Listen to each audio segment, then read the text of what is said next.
3 de fevereiro de 2015. Corinthians encerra a preparação para enfrentar o Once Caldas na estreia na Libertadores. Colombianos esbanjam bom humor em treino e apontam Guerreiro como principal arma do timão. São Paulo apresenta o argentino Centurión, contratado com a ajuda de um investidor, e mostra otimismo quanto à possibilidade de trazer o zagueiro Dória. Barcos é negociado com o clube chinês e Verdão receberá dinheiro na transferência. Herói gremista Anderson é reforço do Internacional. Palmeiras apresenta o goleiro Aranha, que prefere minimizar a disputa com o titular Fernando Praz. E ainda, as contratações de última hora antes do fim da janela europeia.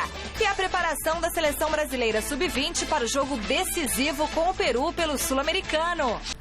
Olá, boa noite, Gazeta Esportiva no ar. Amanhã o Coringão será o primeiro clube brasileiro a estrear na edição 2015 da Copa Libertadores da América.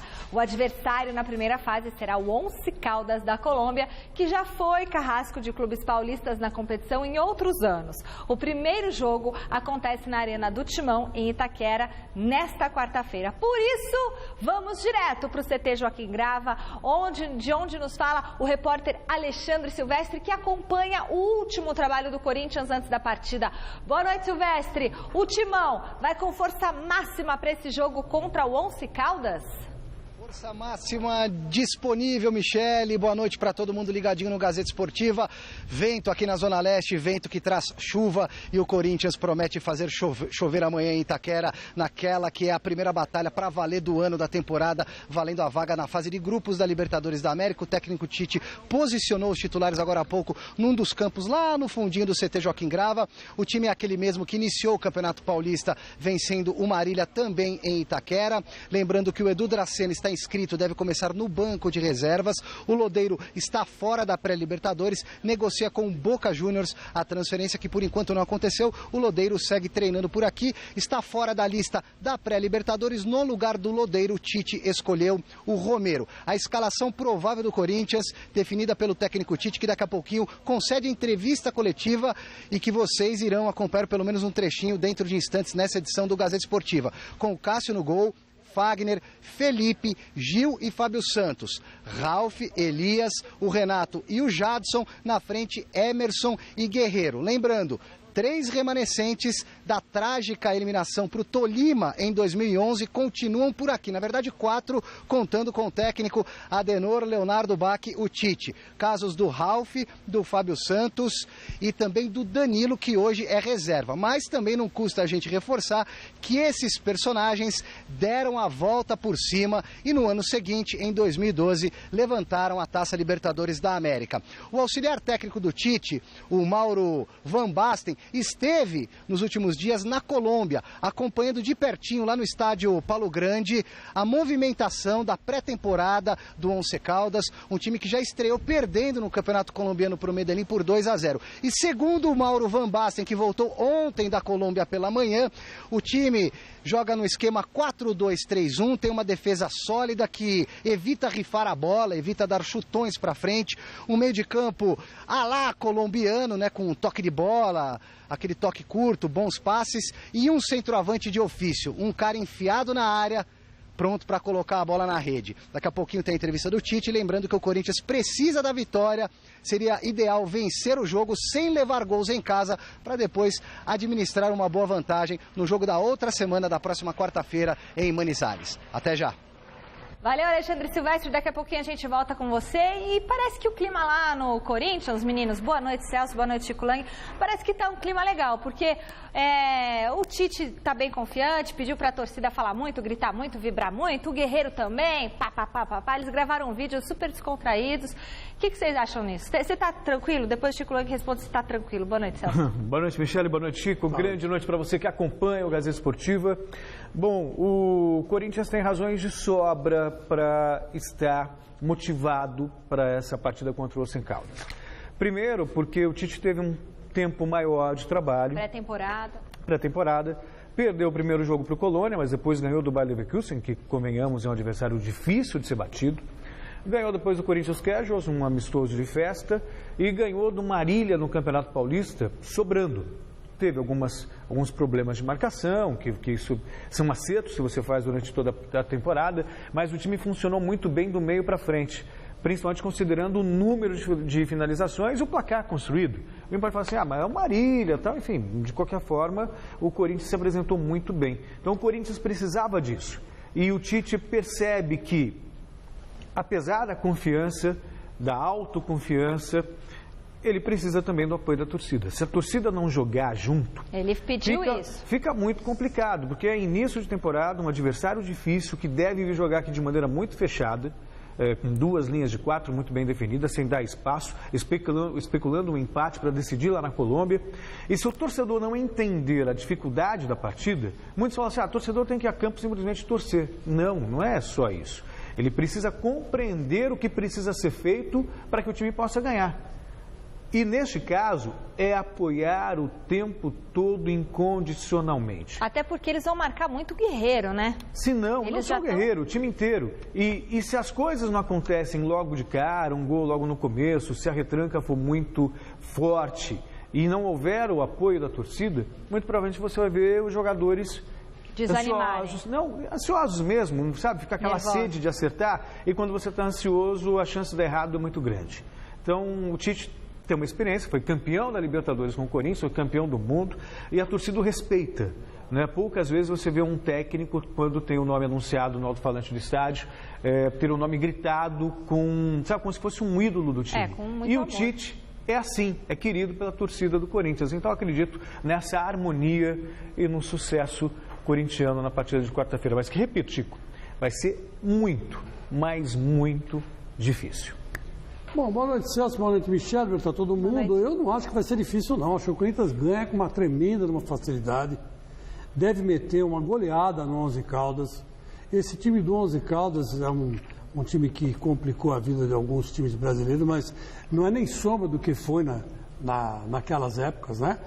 Eu me lembro que desclassificou o time do São Paulo, que tinha o Kaká, Luiz Fabiano, Júlio Batista. Era um timão. O time do São Paulo acabou perdendo. Foram 2 empates, né? Um empate. Não, perdeu aqui, ganhou, empatou aqui e perdeu lá. E perdeu lá. Enfim, o São Paulo, né? No último 0 a 0 minuto, aqui. um gol esquisito, tomou no último minuto o São Paulo. Enfim, foi a única grande façanha desse 11 Caldas. Né? Então não tem o que temer.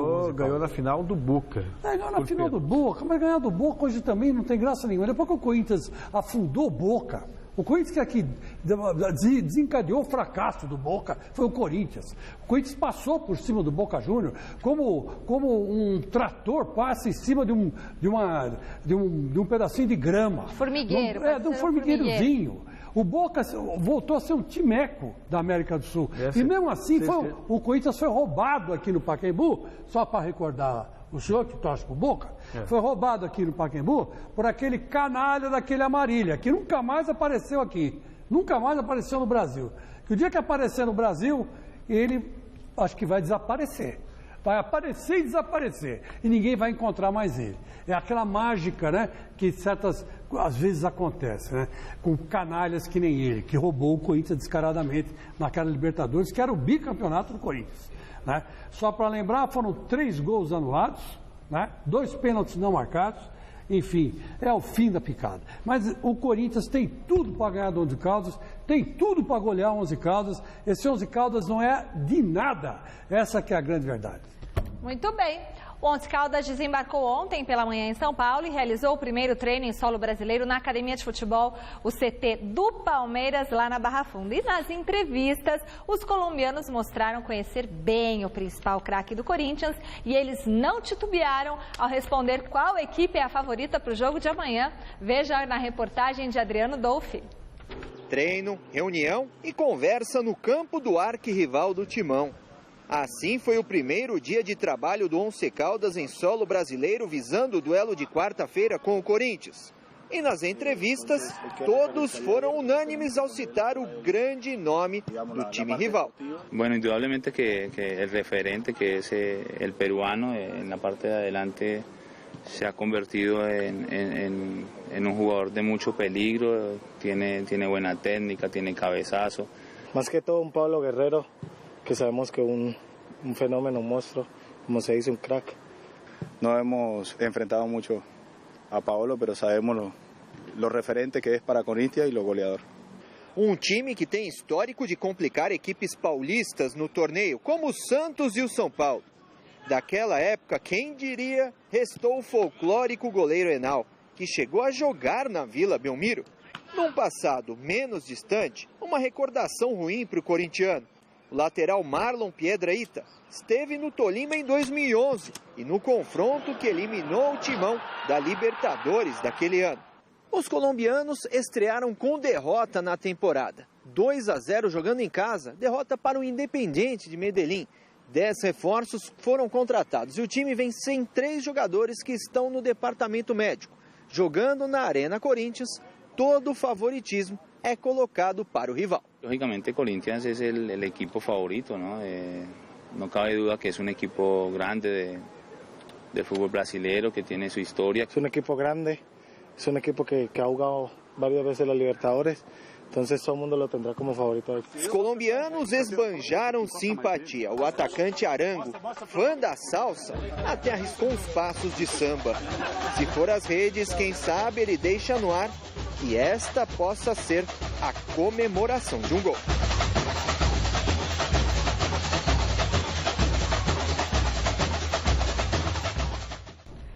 O futebol colombiano, Chico, dói dizer isso. O técnico foi muito gentil, falou do favoritismo corintiano e o Corinthians foi campeão da Libertadores recentemente, tal, campeão do mundo. Mas, na realidade, comparando futebol com futebol, o futebol colombiano hoje está no estágio acima do brasileiro. Celso, para, meu. Não fala isso. Tá acima do brasileiro em termos de organização. Não fala isso. Tô falando sério. Que isso? Sério. Não é porque o Brasil ganhou da Colômbia na Copa do Mundo. Colômbia. Parece o Aécio falando na época da eleição. Pelo amor de Deus. Deixa eu esclarecer uma coisa. Criticou. Aí a Dilma foi lá construir um posto em Cuba. Os Estados Unidos abriu relações com Cuba. A gente tem que separar o PF do PJ, pessoa física da pessoa jurídica. Trato feito. Aqui eu sou pessoa jurídica, eu sou jornalista. Então o fato de eu ser brasileiro não vai fazer com que eu veja maravilhas. Mas aonde o futebol colombiano é mais organizado e melhor que o brasileiro? Fala pra mim, aonde? Primeiro lugar. Como é que funciona lá? Primeiro lugar, respeita a data FIFA, coisa que o Brasil não faz, por exemplo. Segundo, o futebol colombiano na Copa do Mundo foi muito mais vistoso que o futebol brasileiro. Quanto foi o Brasil e Colômbia? Tá, mas num sufoco danado e por muito sufoco o Brasil golaço do Davi Luiz, que mandou a bola no ângulo, foi um show de bola. Só tinha aquele moleque que foi parar lá no Real Madrid. O Rames Rodrigues. Que era o Rames Rodrigues. A única coisa boa. O resto é brincadeira. E esse time aí, Celso, são 10 caras contratados agora, toque de caixa, para disputar a pré-Libertadores. Eu não cheguei... Então, peraí, tem a dó. O futebol colombiano é melhor que o brasileiro. Aí também não, né? Eu acho. Aí também não. Eu acho. Em termos de alegria, de maneira de jogar, de futebol apresentado. Eu acho hoje o futebol colombiano mais agradável de se ver do que o brasileiro. Celso, se agora, você isso não significa que o Once Caldas... Você quer ver coisa engraçada, que te faça feliz? Vá ao circo. Lá você vai encontrar uma porção de palhaço, uma porção de elefante, equilibrando na bola. Agora, futebol é outra coisa, cara. Então tá. Futebol é outra coisa. Então, seguindo essa linha de... Futebol é gol. Seguindo. Sabe, a gente viu no 7-1. Então, o circo que foi. É no pé. No pé joga a Alemanha, no pé joga a Espanha, no pé joga a Argentina, não joga mais o Brasil, essa é a realidade. Aí você já foi para outro lugar. Você está falando de Alemanha e de Argentina. E o circo, nós estamos falando da Colômbia. E o circo ao qual o senhor se refere... É a alegria e a festa que tinha a seleção de 70, por exemplo. A seleção de 82, que não levou a Copa do Mundo, mas é lembrada até hoje. Ali não tinha e que a gente não nenhum, mais. Ali tinha craque mesmo. Alegria de jogar. A seleção de 70 era craque. Alegria de jogar. Alegria de jogar e não classificar e não ganhar absolutamente nada, que é o que a Colômbia vem fazendo. Eu me lembro muito bem, ninguém entende mais de futebol colombiano que o Rincón. E o Rincón, uma vez aqui no Mesa Redonda, vai fazer o quê? 1 ano, 2 anos atrás, virou e falou assim, Colômbia não... Colômbia é muito mal, organização pior que aqui. Eu lembro disso. Então agora você vem e fala o contrário. Quer dizer, você não sabe mais que o Rincón. O Rincón é o único campeão do mundo da Colômbia, é o Rincón. que ele foi campeão do mundo jogando pelo Corinthians, erguendo a taça aqui no Maracanã, do primeiro campeonato mundial do clube. Eu acho hoje o futebol da Colômbia mais organizado que o brasileiro e num momento melhor. No último confronto mata-mata de clubes brasileiros e colombianos, o que deu? Colômbia. O Atlético Nacional eliminou São Paulo pela Copa Sul-Americana. Só para clarear, o Corinthians foi eliminado em 2011 pelo Tolima, que é colombiano. São Paulo. Passou da hora dessa soberba e a gente fica achando que a gente é maravilhoso. A gente não é maravilhoso há muito tempo. Mas pera um pouquinho, eu não falei que nós somos maravilhosos. Quando foi? Eu só critiquei que você disse que a Colômbia tem um futebol melhor que o do Brasil, mas hoje organizado. Eu acho. Como não tem? Só a Colômbia. Eu acho o Chile melhor que o Brasil. Eu acho a Colômbia melhor que o Brasil. Eu acho a Argentina melhor que o Brasil. Eu não estou falando do Chile e não estou falando da Argentina. Eu estou falando da Colômbia. A Colômbia não tem um futebol melhor que o do Brasil e não tem uma organização melhor que o do Brasil. Olha o Sul-Americano Sub-20. Vê onde está o Brasil. A gente vai falar daqui a pouco. Sub-20 e nada é nada. Estamos classificados para a Olimpíada, é o que interessa. Na Olimpíada joga o Neymar e mais 10 e acabou. É sempre assim, depende de um para resolver. Depende de um. A Alemanha depende de quantos? Do time inteiro. Do time inteiro. Que time inteiro? Esse time da Alemanha vai jogar 1000 vezes com o Brasil e vai ganhar uma vez de 7-1. Acabou. Agora vai ganhar, só daqui 200 anos. Vai ganhar uma de 7-1 e as outras 9 de 4-1, 3-1. Para com isso. Foi jogar Corinthians e Bayer de Leverkusen. O Corinthians deu um show no Bayer de Leverkusen. O Bayer de Leverkusen não viu nem a bola. Estão procurando o Guerreiro até agora. É só você ver. Eu não estou inventando. O Bayer jogou melhor que o Corinthians no começo. Pelo amor de Deus, que no começo, depois se perderam, ficaram nervosos, erraram passe. Tá louco, bicho. Tá bom. Não tem coisa melhor que futebol brasileiro. E fim. Bom, gol da Alemanha. Vote na enquete que está no ar no site gazetesportiva.net. Nós queremos saber qual será o resultado da primeira partida entre Corinthians e Once Caldas. Vence o Timão? O Celso e o Chico apostam no Timão. 7-0 pro Corinthians. 7-0. Pode escrever aí. O Chico acha que vai ser com facilidade. O Celso acha que vai ser bem difícil. Mas a pergunta é se vence o Timão, se dá empate ou se o Once Caldas ganha, tá bom? Acesse o site gazetesportiva.net e vote. O resultado sai no final do programa de amanhã. Ontem foi encerrada a janela de transferências para a chegada de jogadores na Europa. E o Chelsea foi o time que fez as transações mais relevantes de última hora. Nos Estados Unidos foi dia de recepção dos campeões da Major League Soccer na Casa Branca. E no Japão, o técnico da seleção perdeu o emprego por estar envolvido em denúncias de manipulação de resultados. Hora de um giro de notícias pelo mundo da bola. Depois de 7 meses de trabalho, Javier Aguirre não é mais o técnico da seleção japonesa. O anúncio foi feito na manhã de hoje pelo presidente da federação, Kuniya Daini. Aguirre é suspeito de estar envolvido numa suposta manipulação de resultado quando era treinador do Zaragoza em 2011. Segundo Daini, a demissão não significa que os dirigentes o considerem culpado. É apenas uma precaução a fim de evitar qualquer tipo de influência negativa sobre a seleção nacional. Em todas as vezes que foi perguntado sobre o caso, Aguirre sempre alegou inocência às acusações. Em Washington, Barack Obama teve uma segunda-feira concorrida.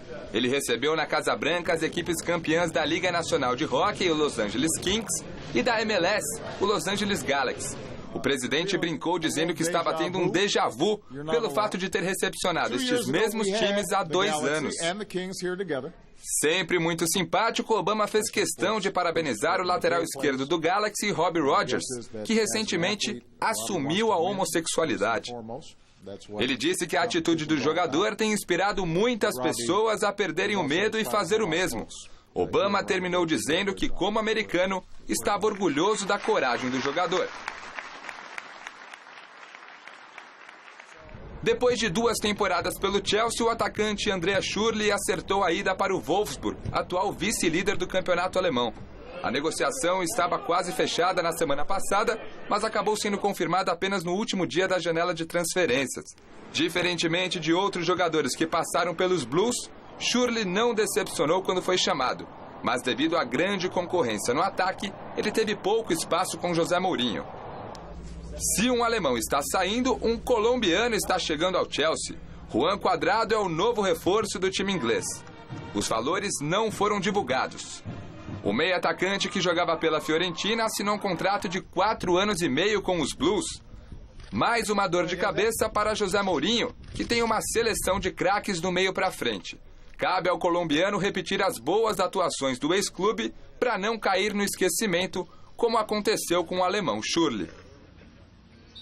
Bom, e o Celso? Você viu só? Eu vou provocar, não tem como. Pois não. Que jogador que o Chelsea foi buscar? Colombiano. Quadrado. Sim, que mostra. E fez uma contratação quadrada. Não tem uma contratação redonda, que esse quadrado e nada é a mesma coisa. Foi um dos destaques da Copa do Mundo lá no Ramos Rodrigues, com o Garinha ali no meio campo. Igual a esse quadrado aqui no Brasil. 500 caras igual. Outra coisa, eu acho, por exemplo, o Michel Bastos é muito melhor. Muito melhor. Quadrado? Porra, pelo amor de Deus, 500 vezes melhor. E está jogando no São Paulo. Só na minha modesta opinião. E para não falar do Elias, tá? Para não falar do Elias do Corinthians, tá? Agora, só uma outra coisa que eu queria dizer. Esse cara que estava na seleção japonesa não é japonês, né? Porque ele deveria cometer harakiri pela tradição japonesa. Para quem não sabe, harakiri é suicídio. Por vergonha. Porque ele estava aí denunciado por corrupção. Então, é muito comum isso, quando acontece nas grandes empresas japonesas. Vamos dizer que não é recorrente, às vezes acontece, às vezes não. Mas o industrial fica tão envergonhado com o escândalo, tão envergonhado, que para não sujar mais ainda o nome da família, ele se fecha sozinho e comete o harakiri. O harakiri é cometido com 2 espadas curtas enfiadas transversalmente na barriga. Nossa, Chico, nem dá esse exemplo. É assim que o cara faz, mas é a tradição cultura, japonesa. Né? Aqui o cidadão é corrupto e ainda se orgulha disso. Fala assim, molei a mão de meio mundo. Tá certo. Não, aí o cara compra aqueles medalhão de ouro, aqueles cordão de ouro, relógio de ouro, compra um belo de um carro. Aqui a delação premiada vai premiar todo mundo no final das contas. E esse cara da delação premiada aí vai andar de Ferrari já. Vamos voltar agora ao CT Joaquim Grava, onde o repórter Alê Silvestre acompanha a entrevista do técnico Tite do Corinthians. Você falou que você pediu hoje, que você pediu ontem, que você pediu lá nos Estados Unidos. Queria que você falasse quando que você pediu para que ele ficasse. O Tite respondendo agora sobre a situação do Lodeiro, que está se transferindo para o Boca, ao que parece. Boa tarde. Eu vou colocar uma situação e uma resposta a esse respeito. Como ela está ainda em processo indefinido, por isso que a direção não veio. Por isso que não está falando. Ela está indefinida. Que eu não possa utilizar tal qual foi o critério no domingo, quando há um envolvimento muito grande, de utilizar o atleta quando há esse impasse, né? Os interesses do clube e os interesses do atleta. Então eu tenho que ficar voltado à equipe, a todos que estão com a cabeça voltada na grandeza do jogo de amanhã. Por isso, né, ele não está sendo utilizado e não vai ser utilizado enquanto não tiver uma definição. A direção pode passar. O nome do empresário, eu quero dizer o seguinte, que eu não trato com nenhum empresário. Quando eu converso com atletas e quando eu converso com a direção. E ele não tem, mesmo se eu tivesse falado e tivesse dito, ele não tem o direito nenhum de externar publicamente o que eu digo, o que eu não deixo de dizer, porque eu não falo com eles. Nenhum deles pode se colocar e pode dizer que eu não converso a respeito de atletas. Né? Não conversava com o Gilmar Veloz a respeito do Pato. Não converso, então ele tome cuidado para falar em nome das pessoas, ele não tem não dei a ele esse direito de falar em meu nome. Né? Os assuntos que eu falo para ele, falo para a direção e tomara que essa situação ela seja definida bem para todo mundo. E só faltou, quando que você ficou sabendo que a situação estava sendo definida e resolveu tirar ele do time? Quando eu estava indo para o ônibus, um pouco antes do ônibus, as situações elas começaram a tomar uma dimensão muito grande. O atleta se manifestou com a direção. Eu conversei com o atleta, nós tínhamos que sair 13h10 para o campo, eram 3 horas. Eu estava conversando com ele, uma conversa com ele franca, clara, de gente grande, de que fala as coisas que pensa e que sente, né? Assim como com a direção, assim como a gente tem tratado e que deva ser. E aí eu fiquei no impasse, digo, poxa, a responsabilidade do jogo, a responsabilidade da equipe, como estava sendo envolvido o trabalho, eu fiquei no impasse danado. Eu refleti, é um momento de decisão do técnico, decidi que ele não deveria ir para o jogo, inicialmente que ficasse no banco, depois teve a situação de 7 jogadores apenas, e por isso ficou fora do banco e a iniciação com o Jadson. Foi assim. Tite, a primeira é rapidinha. Edu Dracena no banco amanhã. Joga Felipe. O Felipe joga, o Edu tem condições no máximo para 45 minutos. Vou ainda ver a reação aos trabalhos de hoje, para conversar com o departamento médico, físico e ele. Tem 20 concentrados. Normalmente não o faço, porque concentro 18, mas a necessidade, a grandeza do jogo também exige que seja assim. Então vou definir essa situação amanhã, até pela resposta dele no treino. Mas ele tem no máximo condições para 45 minutos físicas. Bom, a ideia é ganhar e não levar gols, claro. Agora, como equilibrar o time? Como montar uma equipe que precisa agredir o adversário jogando em casa sem se expor? Ataca com 6, está dando detalhes, pediu detalhes táticos, né? Ataca com 6, 4 fica numa contenção, um deles é reboteiro, compacta a equipe, um nível de concentração extremamente alto, jogos decisivos e 180 minutos, o nível de concentração e a margem de erro é muito pequena. Procura trazer o torcedor e que faça o torcedor que nos apoie, que passe um carinho, principalmente para aqueles atletas que não têm a experiência tal qual e os títulos tal qual alguns atletas já têm, para fazer um clima de concentração boa, de desempenho, de ser melhor. Não é matar ou morrer, não é o jogo da vida, não é esse negócio, tudo não é. Ele é da qualidade técnica, ele é de se impor em relação ao adversário, ele é da alegria de poder jogar, de poder buscar o gol. Eles são desses aspectos. Tite, a gente sabe do quanto... Muito bem, entrevista do técnico Tite, ao vivo aqui no Gazeta Esportiva. Chico. Ô Michele, eu vou falar uma coisa para você. Fazia tempo, Celso Cardoso e amigos, que eu não via o Corinthians começando uma temporada assim, tão seguro como eu estou vendo agora. É confiante. Né? É um time confiante, um time seguro, um time experiente, um time tranquilo. Sei lá, futebol... Tudo pode acontecer, né? Claro. É o imponderável, a gente sabe, é 11 contra 11. Mas eu sinto uma tranquilidade, uma união entre os jogadores, com o Tite. Foi para outro patamar o Corinthians em relação ao ano passado. No ano passado você via uma rusguinha aqui, uma rusguinha ali. Agora não, agora está todo mundo imbuído mesmo de fazer uma temporada marcante para entrar na história. É minha impressão ou você está com a mesma impressão? Não, é muito positiva, é muito positivo esse começo de ano do corintiano. Acho que o Tite passa muito pelo Tite, ele está num outro patamar da carreira, Chico. Até a chegada dele do Corinthians, ele era um técnico respeitado, mas a partir do que ele conquistou no Corinthians em 3 anos, Libertadores, Mundial de Clubes da FIFA, Campeonato Brasileiro, Campeonato Paulista, Recopa, foi cotado para a seleção brasileira, e não só pelos títulos, mas pela maneira como ele trabalhou, a maneira de montar o time taticamente, isso garantiu ao Tite um status de técnico top. Se não o principal técnico do país, que isso é uma análise subjetiva, um dos principais. E ele também ganhou essa confiança. Ele hoje é muito mais autoconfiante, muito mais senhor das decisões. Não significa que ele não cometa erros, mas ele sabe exatamente o que ele está fazendo. É um Tite ainda melhor do que aquele que ganhou tudo isso com o Corinthians. É difícil repetir o que ele já conseguiu no clube, mas tem boa chance, é o melhor técnico para o Corinthians neste momento. E eu acho que ele vai ganhar mais coisa com o Corinthians agora do que ele já ganhou no passado. Amanhã, a partir das 5h50 da tarde, a seleção brasileira enfrenta o time peruano na 4ª partida do hexagonal final do Sul-Americano Sub-20. Com uma vitória, um empate e uma derrota, os brasileiros querem deixar de lado a irregularidade e bater a seleção do Peru, que ainda não somou nenhum pontinho na fase final da competição. Na 4ª colocação, a vitória é importante para afastar a possibilidade do Brasil ficar fora do Mundial da categoria. Depois de 2 partidas no estádio Parque Central, a rodada deste meio de semana volta a ser no estádio Centenário e as condições do gramado não agradam aos jogadores brasileiros.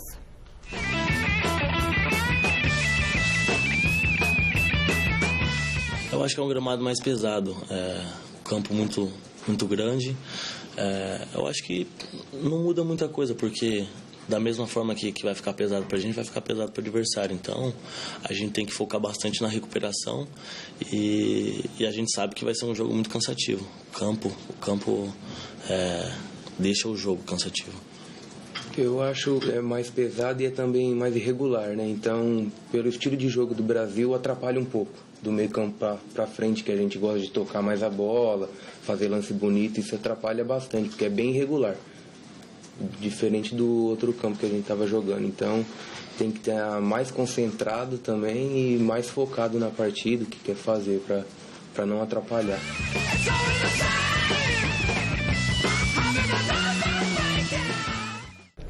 E falando nas categorias de base do nosso futebol, hoje os clubes e a seleção brasileira receberam uma notícia animadora. O Campeonato Brasileiro Sub-20, que por 9 temporadas foi organizado pela Federação Gaúcha, vai finalmente ficar sob os cuidados da CBF. A entidade informou nesta terça-feira que a competição vai acontecer entre 3 de junho e 2 de setembro deste ano, com a participação de 20 equipes oriundas do ranking nacional de clubes da CBF. Até então, o torneio era disputado em dezembro e os clubes costumavam inscrever jogadores da categoria Sub-17 devido à proximidade com a data da Copa São Paulo de Futebol Júnior, organizada pela Federação Paulista em janeiro. No calendário, vou para a câmera 3, no calendário da CBF também constam a Copa do Brasil Sub-20 e a Sub-17, além da Copa Nordeste Sub-20. Ok, meninos? Eu gostei, Mi. Eu achei legal, porque eu acho que até a CBF fez essa alteração pensando na Olimpíada, né, o ano que vem, para facilitar talvez o trabalho do Galo, que muito jogador aí Sub-20 acaba não participando. Esse time do Corinthians, por exemplo, foi campeão da Copa São Paulo. E o que vai fazer esse time agora? Muitos vão embora, não são nem do Corinthians, outros vão ficar. Então, o Tite não vai usar. Então, já joga esse campeonato Sub-20 para ficar atuando, para ficar, né, esperto, né? Agora resta saber se dá para tirar daqui e colocar ali. Acho que dá, né? Que nem campeonato de primeira e segunda divisão. E também ver se de repente eles vão fazer um trabalho de base mesmo. Não adianta nada ter um menino no profissional, de repente chega numa fase decisiva desse campeonato e tira o menino profissional para jogar a categoria de base. Mas você fazendo um campeonato brasileiro Sub-20, você obriga o time a ter uma base boa. Sim. Você obriga o time, porque senão você leva um cacete. Não é um campeonato de um mês, claro. É um campeonato de 4 meses, né? Então aí é diferente. Ou você tem um nível competitivo ou você está roubado. Fale conosco através do Twitter do programa, endereço twitter.com/Gazeta Lá você fica sabendo tudo que rola no Gazeta Esportiva e você pode rever os programas no site da TV Gazeta, tvgazeta.com.br. No Rio Grande do Sul, depois de Hever, outro ex-gremista vestirá a camisa do rival internacional em 2015. O volante Anderson, herói tricolor na Batalha dos Aflitos, é o novo reforço colorado. Já o Grêmio perdeu um dos jogadores favoritos da torcida. O argentino Hernan Barcos acertou com o time, sabe de onde, Celso? Da China, o Barcos. E ele se despediu hoje do clube. Mas ele fez questão de avisar que não foi um adeus, mas sim um até breve.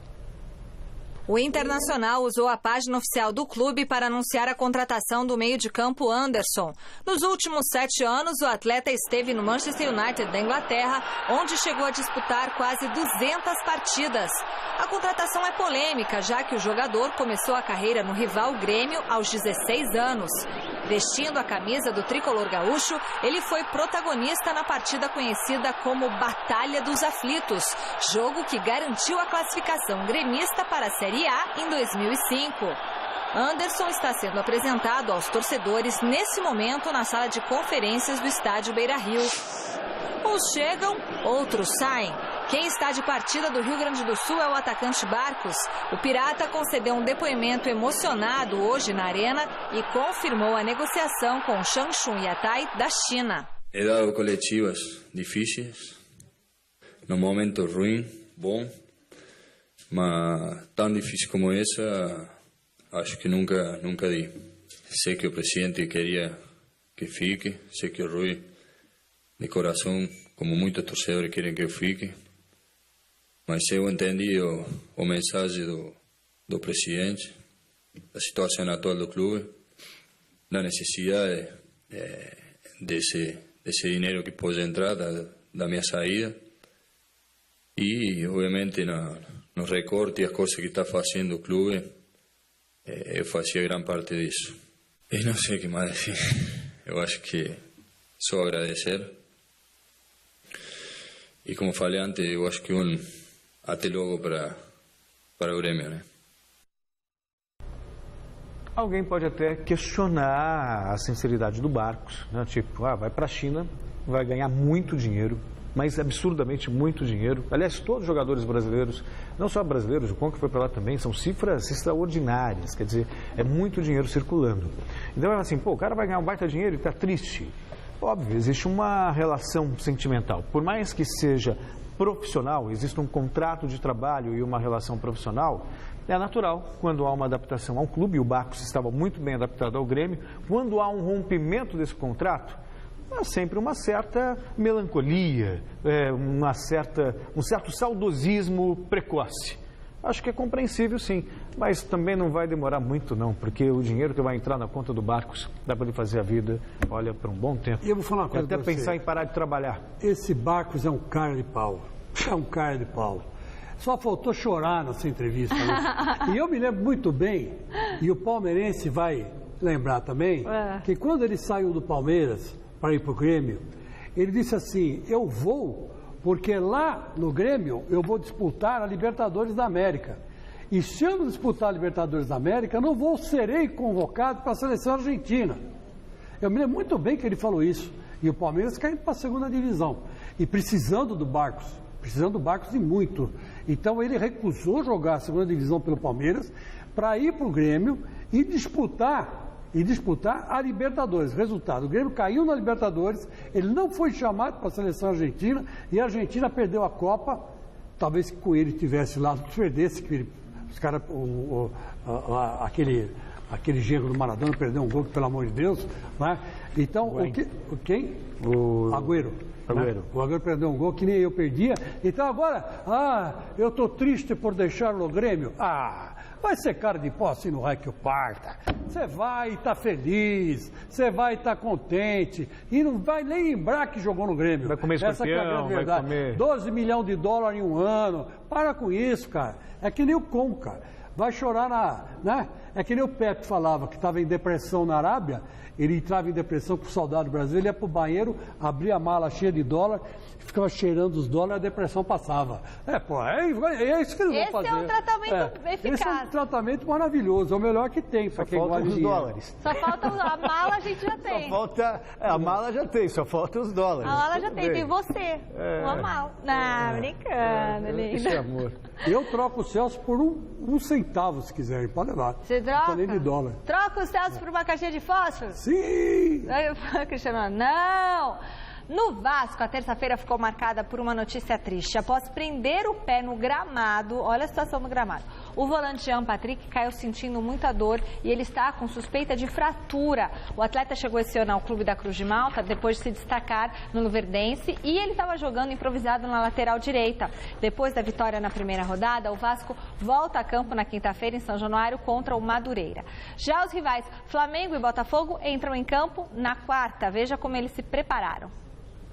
De volta ao clube depois de uma passagem pelo Internacional, o lateral Gilberto reestreou com a camisa do Botafogo no último sábado na vitória por 1-0 diante do Boa Vista no estádio de São Januário.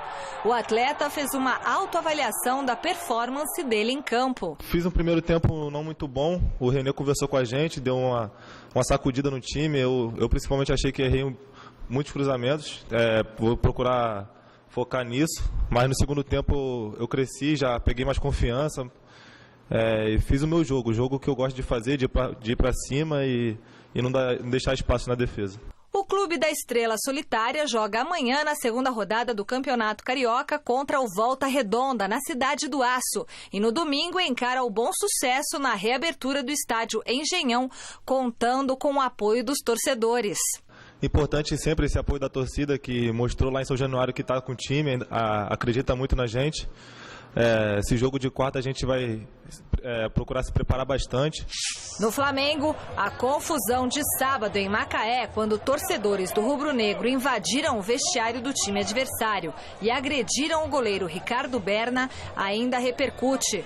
O centroavante Alexandro afirmou que, se soubesse antes do ocorrido, aceitaria não entrar em campo. A gente recebe a informação do time do Macaé dizendo que foram agredidos de uma certa forma ou aconteceu alguma coisa que eles não têm um lado psicológico para entrar em campo, nós teríamos com certeza um bom senso e aí entra o bom senso, né? De não entrar em campo também. A gente são nossos companheiros de trabalho. Alguns deles ali eu já joguei junto, são amigos até fora de campo, então a gente apoiaria totalmente a decisão. O Urubu joga amanhã, às 10 horas da noite, contra o Barra Mansa, no Maracanã. E aí, o Alexandre falou, né, que se ele soubesse do fato não teria entrado em campo. É nessa hora que você vê como falta engajamento para jogadores de futebol. Tivemos um movimento do bom senso, mas já tivemos inúmeras invasões truculentas de torcedores. Eu ouvi um ou outro se manifestar publicamente. O Fred, no Fluminense, já passou da hora, em episódios assim, os jogadores cruzarem os braços. Ou eles cuidam da segurança dos atletas, dos profissionais, ou não tem campeonato. Falta consciência para o jogador de futebol. Eu me lembro muito bem de um episódio que aconteceu no Parque São Jorge. Eu estava no treino, aliás. O Mário Sérgio Pontes de Paiva era o treinador. A Gaviões da Fiel invadiu e começou a xingar o Mário Sérgio. O Mário Sérgio não teve dúvida. Foi até a arquibancada e chamou a torcida para o pau. Foi isso que aconteceu. Ninguém foi, porque ele estava com um revólver na cintura. Fim, acabou. Isso aconteceu, eu vi. Não, ninguém me mostrou, eu vi. Então, quer dizer que esses caras não têm conversa. A violência está na essência dessas pessoas. Então, bater no adversário do Flamengo antes do jogo do Flamengo é brincadeira. Não devia nem ter jogo. Né? Pior ainda são as autoridades locais, não devia nem ter jogo. Suspende o jogo, pune o Flamengo. Aí eu quero ver se eles vão pensar em bater nas próximas partidas. Não tinha que ter tido a partida, né? Verdade, Chico Lang. E depois de vencer o Ituano por 3-0 na estreia do Paulistão, o próximo desafio do Santos vai ser amanhã, às 10 da noite, contra o Mojimirim, no estádio Romildo Vitor Gomes Ferreira, no interior paulista. O Peixe voltou aos treinamentos nesta tarde e a grande novidade foi a presença do volante Valência em campo. Pela primeira vez, o colombiano, olha lá, Celso Colombiano, treinou com bola no CT Pelé, mas ele não deve atuar contra o Mojimirim amanhã. A equipe titular escalada pelo técnico Enerson Moreira durante o coletivo de agora há pouco é a mesma que enfrentou o Ituano no domingo. Tudo indica, portanto, que o Santos vai entrar em campo contra o Mogi com a seguinte formação, 2 pontos. Vladimir no gol, Vitor Ferraz, Gustavo Henrique, Davi Braz e Chiquinho na defesa, Alisson, Renato e Lucas Lima e no meio campo e Thiago Ribeiro, Robinho e Giovânio no ataque. Certo? Muito bem. Belo time. Bom reforço. O menino joga bem, mas é um jogador que, igualzinho aos outros que estão aqui, não vai fazer a menor diferença. Hora de falar do São Paulo, que hoje apresentou uma promessa do futebol argentino para reforçar o setor ofensivo de Muricy Ramalho e que chega ao Morumbi graças à ajuda financeira de um empresário apaixonado pelo tricolor. Veja tudo isso na reportagem de Fernando Gavini. Muricy Ramalho pediu e a diretoria do São Paulo atendeu. Aí está o atacante de velocidade que joga pelas pontas que o treinador tanto queria.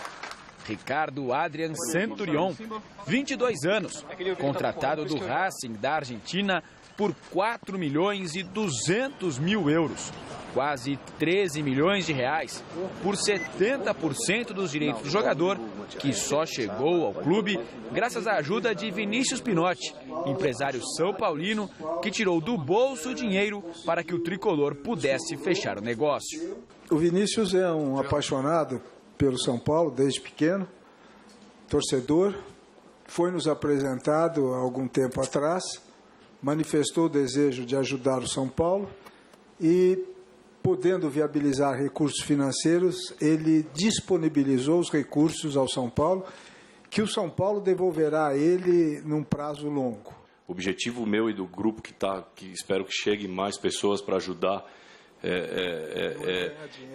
não é ganhar dinheiro com o São Paulo, não é tirar dinheiro daqui, sim trazer dinheiro, trazer investimento para o São Paulo, que hoje tem exposição de Libertadores, tem um grande elenco. Além de veloz, Centurion é um driblador e, como ele mesmo se define, é um jogador que gosta de provocar o adversário.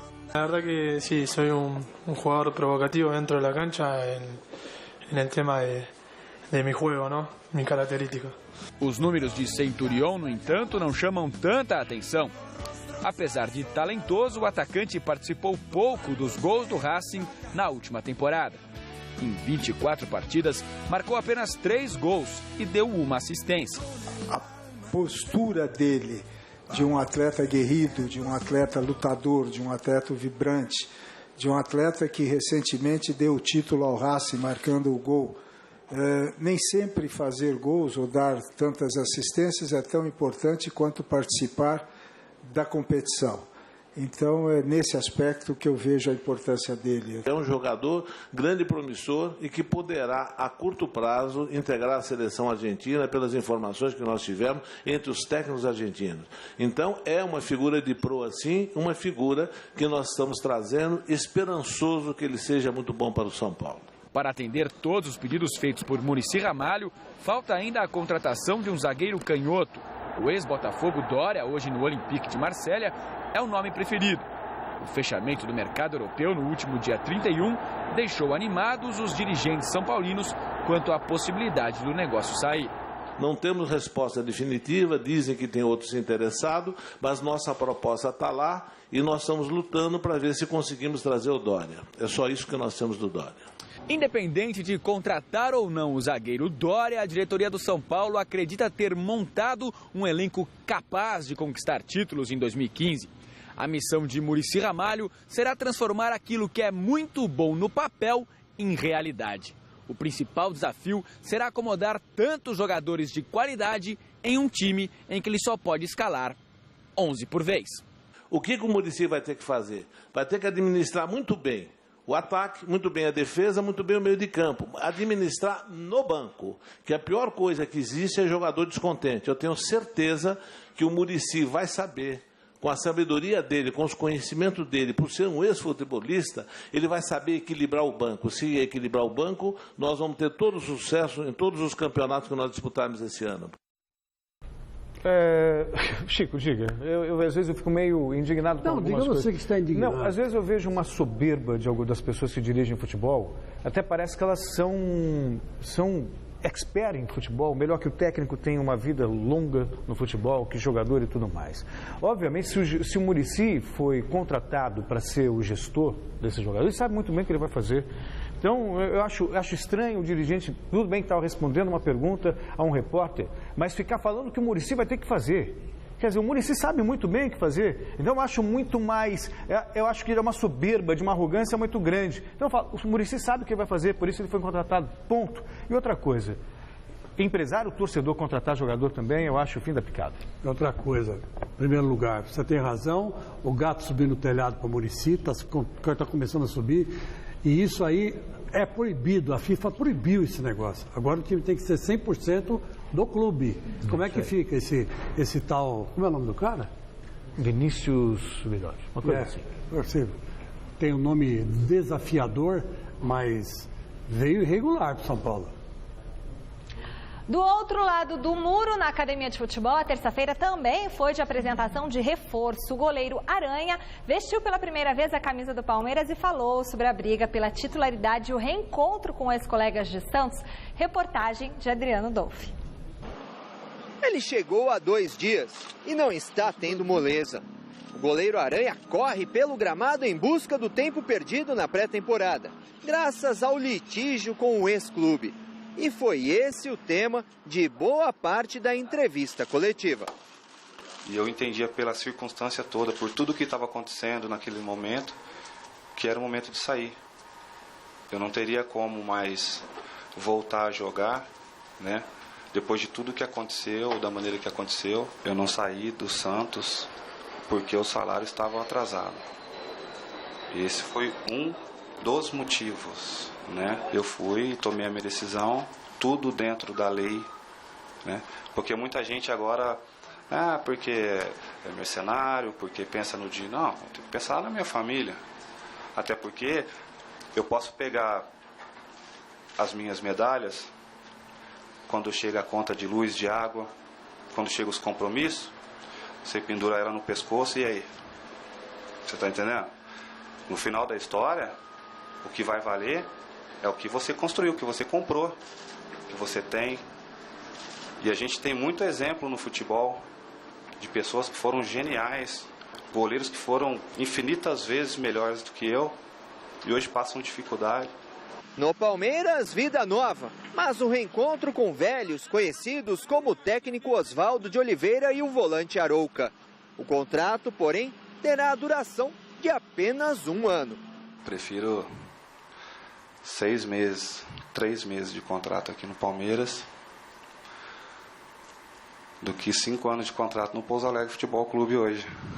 Você está entendendo? Então, dentro das minhas possibilidades, eu achei muito interessante, por tudo que estava sendo feito aqui, do projeto que tem sido apresentado, as mudanças que estão acontecendo, a maneira que o Palmeiras está trabalhando profissionalmente. Então, para mim, me agradou muito e pesou na decisão.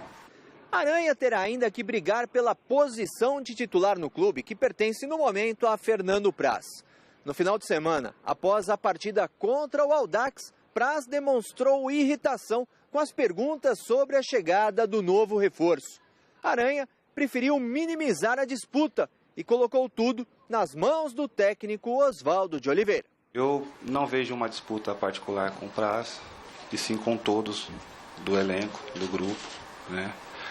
Tem que ter pé no chão e humildade. Estou chegando agora e vou trabalhar bastante para ser utilizado da melhor maneira que o clube achar que deve utilizar. Do mesmo jeito que eu estou chegando agora, ele também chegou. E outros antes dele. Então, isso é uma coisa normal no futebol. Então, não tem problema nenhum. E conhecendo vocês como eu conheço, eu sei também que vocês dão uma forçada até sair uma vírgula. Por isso que a pessoa tem que estar atenta. Acabou. Gazeta Esportiva desta terça-feira termina aqui. A gente se encontra amanhã às 6 da tarde de novo. Boa noite, meninos. Boa noite. Logo mais no Jornal da Gazeta tem mais esporte. Até já. 7-1 pro Corinthians em cima do 11 Caldas. Não vai dar nem pro cheiro. Tomara, né, Chico? Tomara. Stretch me to the point where I stop.